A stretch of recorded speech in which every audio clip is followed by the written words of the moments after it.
My practice is pretty much 50-50 insurance to investments. Knock on wood, I've been blessed enough to be one of the top investment advisors in the country, through my broker-dealer affiliations, and also one of the top insurance brokers. It's interesting, right? Because every time I got an additional securities license, when I got my 6 and 63, I sold more life insurance. When I got my Series 65, I sold more life insurance. When I got my Series 7, I sold even more life insurance.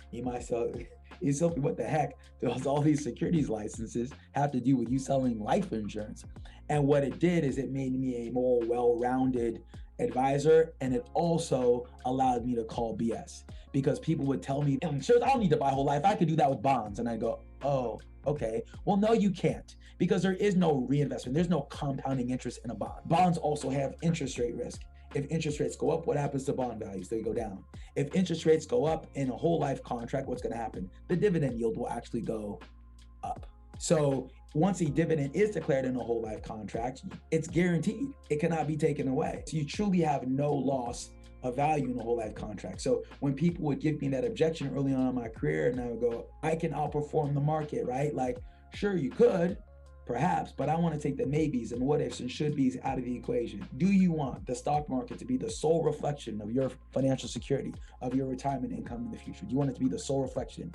To which 99.999% of people are going to say, well, no. Is there a portion of your retirement savings that you don't want to lose? Yes. Is there a portion of your retirement savings you want guaranteed for life? Yes. Is there a portion of your retirement savings you'd like tax-free? Yes. Is there a portion of your retirement savings, rather, that you do not want correlated to stock market risk, real estate risk, business risk? Yeah. And so oftentimes for me, we get caught up because we're selling the product and we're not selling what it does. Doesn't matter what it does, right? I think back to as I've gotten older, I've gotten on this cleanse and clean eating and stuff, and so I don't really eat junk food anymore. But my favorite candy back in the day was hot tamales. People typically have a love-hate relationship with hot tamales. I feel like either they love them or they hate them. I love them. I used to be able to polish off a box of those in one setting. And I think about hot tamales, it has the bright red box with the white writing on it. And if hot tamales changed their marketing strategy to a gold box with blue writing, would I like hot tamales any less? No. Why? Because I never bought hot tamales for the box.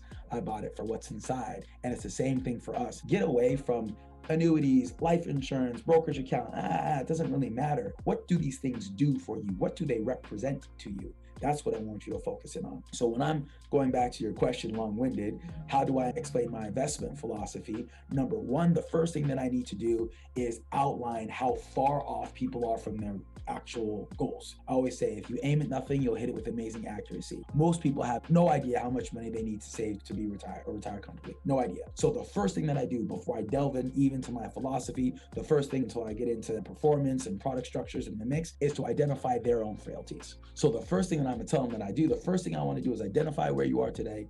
More importantly, figure out where you want to be in the future, and to develop an action plan to help you bridge that gap. So what I say a lot, and I invite you guys to write this down, steal this language from me. I say this: I find that so many people today have stuff. You have stuff. You got a brokerage account, you got an old 401k, you got some insurance, you have stuff, but you have no plan. That's like if you were going to remodel your house and you went out, you bought some plywood and some nails and some drywall and some bait and some bricks, and you just went to your house like, I've got all this stuff. Okay, I'm glad that you got the stuff, but like, what's the plan? Like, what are you going to do with all of this stuff? And is all this stuff that you have even necessary? Is it pertinent? Perhaps it is, perhaps it's not. But how about we build a plan? So, okay, Eszylfie, what does that mean? I want to retire at 65, Eszylfie. I want $100,000 a year of income. Okay, how much of that income do you want guaranteed? I don't know, half of it. Okay, and it's the answers to those questions that then dictate the plan. Remove your bias, remove your thoughts, remove your sentiment. Ask people questions. And when you ask people questions, and you match that up against what they're actually doing, more times than not, there will be a conflict. More times than not, there will be a frailty. More times than not, they're just neglecting, pertinent things altogether. And that's really that's my philosophy. Doesn't matter what I think, doesn't matter what I want, doesn't matter what I do. It's not my life, not my money.